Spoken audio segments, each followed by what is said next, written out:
भगवद गीता हिंदी में तीसरा अध्याय का शेष भाग सुनिए। 27 श्लोक में वर्णित अज्ञानी की स्थिति से ज्ञान योग की स्थिति का अत्यंत भेद है। यह दिखलाने के हेतु पद का प्रयोग किया गया है।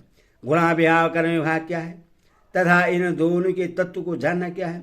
सत्व रज तम इन तीन गुणों के कार्य रूप जो 23 तत्व हैं जिनका वर्णन पूर्व श्लोक की व्याख्या में किया गया है, उन 23 तत्वों का समुदाय ही गुण विभाग है।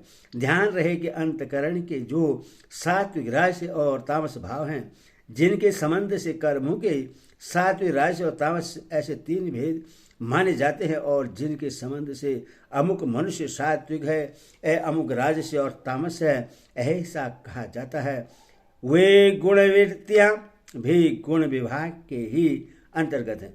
उपयुक्त गुण विभाग से जो भिन्न भिन्न क्रियाएं की जाती हैं, जिनका वर्णन पूर्व श्लोक की व्याख्या में किया जा चुका है, जिन क्रियाओं में कर्तव्याभिमान एवं आसक्ति होने से मनुष्य का बंधन होता है, उन समस्त क्रियाओं का समूह ही कर्म विभाग है। उपयुक्त गुण विभाग और कर्म विभाग सब प्रकृति का ही विस्तार है। अतः ये सभी जड़ क्षणिक नाशवान तथा विकारशील हैं, मायामय हैं, स्वप्न की भांति बिना हुए ही प्रतीत हो रहे हैं। इस गुण विभाग और कर्म विभाग से आत्मा सर्वदा अलग है। आत्मा का इनसे जरा भी संबंध नहीं है। वह सर्वदा निर्गुण निराकार निर्विकार नित्य शुद्ध मुक्त और ज्ञान स्वरूप है। इस तत्व को भली भांति समझ लेना ही गुण विभाग और कर्म विभाग के तत्व को जानना है। गुण विभाग और कर्म विभाग के तत्व को जानने वाला ज्ञान योगी संपूर्ण गुण ही गुणों में बरत रहे हैं ऐसा समझकर उनमें आसक्त नहीं होता। इस वाक्य का क्या भाव है? इस वाक्य से यह भाव दिखलाया गया है कि उपयुक्त प्रकार से गुण विभाग और कर्म विभाग के तत्व को जानने वाला सांख्य योगी मन बुद्धि इंद्रिय और शरीर द्वारा होने वाले हरेक क्रिया में यही समझता है कि गुणों के कार्य रूप मन बुद्धि और इंद्रिय आदि करण ही गुणों के कार्य रूप अपने अपने विषयों में बरत रहे हैं। मेरा इनसे कुछ भी संबंध नहीं है। इस कारण वह किसी भी कर्म में या कर्म फल रूप भोगों में आसक्त नहीं होता, अर्थात किसी भी कर्म से या उसके फल से अपना किसी प्रकार का संबंध स्थापित नहीं करता। उसको अनित जड़ विकारी और नाशवान तथा अपने को सदा सर्वदा नित्य शुद्ध बुद्ध निर्विकार अकर्ता और सर्वदा असंग समझता है। 5वें अध्याय के 8वें और 9वें श्लोकों में और 14वें अध्याय के 19वें श्लोक में भी यही बात कही गई है। प्रकृति गुणों से अत्यंत मोहित हुए मनुष्य गुणों में और कर्मों में आसक्त रहते हैं। उन पूर्णतः न समझने वाले मंद बुद्धि अज्ञानियों को पूर्णतः जानने वाला ज्ञानी विचलित न करे। प्रकृति गुण समूढ़ यह विशेषण किस श्रेणी की मनुष्य का लक्ष्य कराता है तथा वे गुणों और कर्मों में आसक्त रहते हैं, इस कथन का क्या भाव है? 25वें और 26वें श्लोक में जिन कर्मासक्त अज्ञानियों की बात कही गई है, यहाँ प्रकृति गुण समूढ़ा पद उन्हें इस लोक और परलोक के भोगों की कामना से श्रद्धा और आसक्ति पूर्वक कर्मों में लगे हुए सत्व मिश्र रजोगुणी सकामी करवट मनुष्य का लक्ष्य कराने वाला है। क्योंकि परमात्मा की प्राप्ति के लिए साधन करने वाले जो शुद्ध सात्विक मनुष्य हैं, वे प्रकृति के गुणों से मोहित नहीं हैं, और जो निषिद्ध कर्म करने वाले तामसी मनुष्य हैं, उनकी शास्त्रों में श्रद्धा न रहने के कारण उनका न तो विहित कर्म प्रेम है और न वे विहित कर्म करते ही हैं। इसीलिए उन तामसी मनुष्य को कर्मों से विचलित न करने के लिए कहना नहीं बनता, बल्कि उनसे तो शास्त्रों में श्रद्धा करवाकर निषिद्ध कर्म छुड़वाने और भेद कर्म करने वाले की आवश्यकता होती है तथा वे साकार मनुष्य गुणों में और कर्मों में आसक्त रहते हैं। इस कथन से यह भाव दिखलाया गया है कि गुणों से मोहित रहने के कारण उन लोगों को प्रकृति से अतीत सुख का कुछ भी ज्ञान नहीं है। वे संसारी भोगों को ही सबसे बढ़कर सुखदायक समझते हैं। इसीलिए वे गुणों के कार्य भोगों में और उन भोगों की प्राप्ति के उपायभूत कर्मों में ही लगे रहते हैं। वे उन गुणों के बंधन से छूटने की इच्छा चेष्टा करते ही नहीं।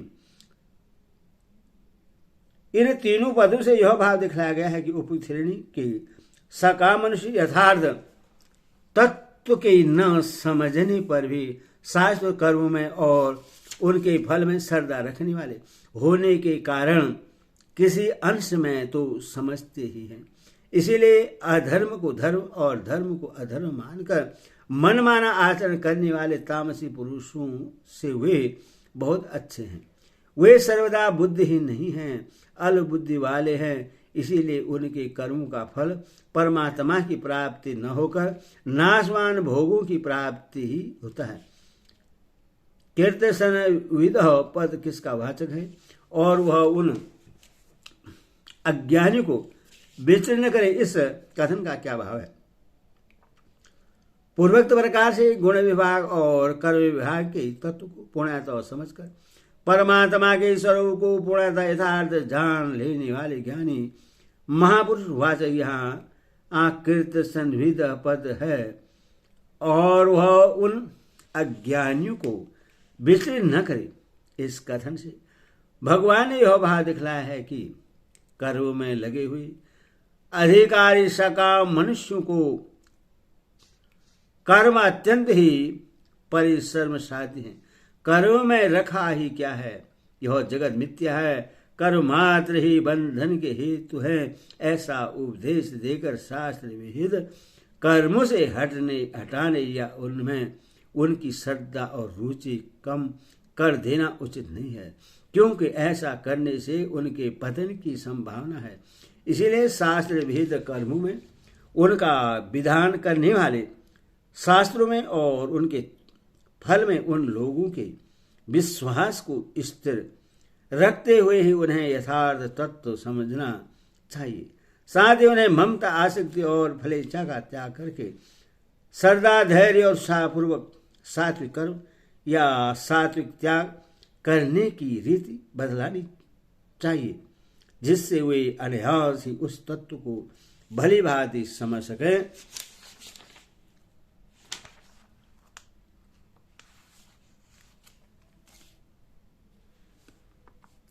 अर्जुन की प्रार्थना के अनुसार भगवान ने उससे एक निश्चित कल्याणकारक साधन बतलाने के उद्देश्य से चौथे श्लोक से लेकर यहाँ तक यह बात सिद्ध की और कि मनुष्य किसी भी स्थिति क्यों न हो उससे अपने वर्ण, आश्रम, स्वभाव और परिस्थिति के अनुरूप विहित कर्म करते ही रहना चाहिए।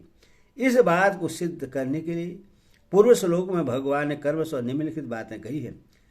नंबर 1, कर्म के बिना निष्कर्म कर्म सिद्ध रूप कर्मनिष्ठा नहीं मिलती। कर्म का त्याग कर देने मात्र से ज्ञान निष्ठा सिद्ध नहीं होती। एक क्षण के लिए भी मनुष्य सर्वदा कर्म के बिना नहीं रह सकता। बाहर से कर्मों का त्याग करके मन से विषयों का चिंतन करते रहना मिथ्याचार है। मन इंद्रियों को वश में करके निष्काम भाव से कर्म करने वाला श्रेष्ठ है। कर्म न करने की अपेक्षा कर्म करना श्रेष्ठ है। बिना कर्म के शरीर निर्वाह भी नहीं हो सकता। यज्ञ के लिए किए जाने वाले कर्म बंधन करने वाले नहीं बल्कि मुक्ति के कारण हैं। कर्म करने के लिए प्रजापति की आज्ञा है कि निस्वार्थ भाव से उनका पालन करने से श्रेय की प्राप्ति होती है। कर्तव्य का पालन किए बिना भोगों का उपभोग करने वाला चोर है। कर्तव्य पालन करके यज्ञ शेष से शरीर निर्वाह के लिए भोजनादि करने वाला सब पापों से छूट जाता है। जो यज्ञ आदि न करके केवल शरीर पालन के लिए भोजन पकाता है वह पापी है। कर्तव्य कर्म के त्याग द्वारा सृष्टि चक्र में बाधा पहुंचाने वाले मनुष्य का जीवन व्यर्थ और पापमय है। अनासक्त भाव से कर्म करने से परमात्मा की प्राप्ति होती है। पूर्व काल में जनकादि ने भी कर्म के द्वारा ही सिद्धि प्राप्त की थी। दूसरी मनुष्य श्रेष्ठ महापुरुष का अनुसरण करते हैं। इसीलिए श्रेष्ठ महापुरुष को कर्म करना चाहिए।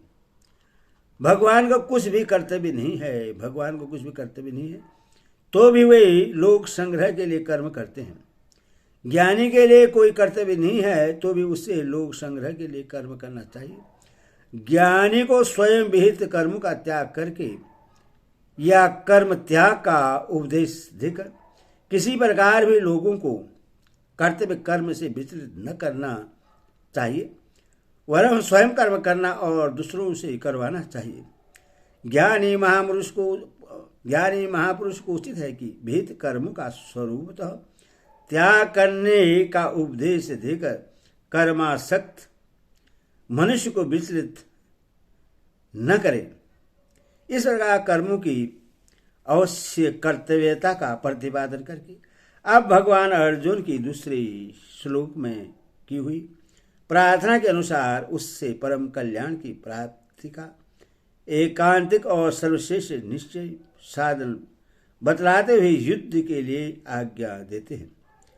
तो अंतर्यामी परमात्मा में लगे हुए चित्त द्वारा संपूर्ण कर्म को मुझ में अर्पण करके आशा रहित, ममता रहित और संताप रहित होकर युद्ध कर। आध्यात्म चेतना पद में चेतस पद किस चित्त का वाचक है और उसके द्वारा समस्त कर्म को भगवान में अर्पण करना क्या है। सर्वत्यामी परमेश्वर के गुण प्रभाव और स्वरूप को समझकर उन पर विश्वास करने वाले और निरंतर सर्वस्व उनका चिंतन करते रहने वाले चित्त का वाचक यहाँ चेतस्य शब्द है। इस प्रकार से चित्त से जो भगवान को सर्वशक्तिमान, सर्वधारा, सर्वव्यापी, सर्वज्ञ, सर्वेश्वर तथा परम प्राप्त, परम गति, परम हितैषी, परम प्रिय, परम सुहृदय और परम दयालु समझकर अपने अंतकरण और इंद्रियों सहित शरीर को, उनके द्वारा किए जाने वाले कर्म को और जगत के समस्त पदार्थों को भगवान के जानकर उन सब में ममता और आसक्ति का सर्वदा त्याग कर देना तथा मुझ में कुछ भी करने की शक्ति नहीं है। भगवान इस सब प्रकार की शक्ति प्रदान करके मेरे द्वारा अपने इच्छा अनुसार यथा योग्य समस्त कर्म करवा रहे हैं। मैं तो केवल निमित्त मात्र हूँ। इस प्रकार अपने को सर्वदा भगवान के अधीन समझकर भगवान के आज्ञा अनुसार उन्हीं के लिए, उन्हीं की प्रेरणा से जैसे वे कराए वैसे ही समस्त कर्मों को कठपुतली की भांति करते रहना, उन कर्मों से या उनके फल से किसी प्रकार का भी अपना मानसिक संबंध न रखकर सब कुछ भगवान का समझना, यही अध्यात्म चित्त से समस्त कर्मों को भगवान में समर्पण कर देना है। इसी प्रकार भगवान में समस्त कर्मों का त्याग करने की बाद 12वें अध्याय के 6वें श्लोक में तथा 18वें अध्याय के 97वें और 66 श्लोक में भी कही गई है। उपयुक्त प्रकार से समस्त कर्म भगवान में अर्पण कर देने पर आशा, ममता और संताप का तो अपने आप ही नाश हो जाता है। फिर यहाँ आशा, ममता और संताप से रहित होकर युद्ध करने के लिए कहने का क्या भाव है। भगवान में अध्यात्म चित्त से समस्त कर्म संपन्न कर देने पर आशा, ममता और संताप नहीं रहता। इसी भाव को सर्वोच्च करने के लिए यहाँ भगवान ने अर्जुन को आशा, ममता और संताप से रहित होकर युद्ध करने के लिए कहा है। अभिप्राय यह है कि तुम समस्त कर्मों का भार मुझ पर छोड़कर सब प्रकार से आशा, ममता, राग, द्वेष और हर्ष, शोक आदि विकारों से रहित हो जाओ और ऐसे होकर मेरी आज्ञा के अनुसार युद्ध करो। इसीलिए यह समझना चाहिए कि कर्म करते समय या उनका फल भोगते समय जब तक साधक की उन कर्मों में या उन भोगों में ममता, आसक्ति या कामना है अथवा उसके अंतकरण में राग, देश, हर्ष, शोक आदि विकार होते हैं, तब तक उसके समस्त कर्म भगवान के संप्रति नहीं है। इस प्रकार अर्जुन को उनके कल्याण का निश्चय साधन बतलाते हुए भगवान उन्हें युद्ध करने की आज्ञा देकर अब उसका अनुष्ठान करके फल का वर्णन करते हैं। जो कोई मनुष्य दो दृष्टि से रहित और श्रद्धा युक्त होकर मेरे इस मत का सदा अनुसरण करते हैं वे ही संपूर्ण कर्मों से छूट जाते हैं। यहाँ ये शहीद मानव पद का प्रयोग का क्या भाव है। इसके प्रयोग से भगवान ने यह भाव दिखलाया है कि हो साधन किसी एक जाति विशेष या व्यक्ति विशेष के लिए ही सीमित नहीं है। इसमें मनुष्य मात्र का अधिकार है। प्रत्येक वर्ण, आश्रम, जाति या समाज का मनुष्य अपने कर्तव्य कर्म को उपयुक्त प्रकार से मुझ में संपन्न करके इस साधन का अनुष्ठान कर सकता है। हरि ओम तत्सत, हरि ओम तत्सत, हरि ओम तत्सत।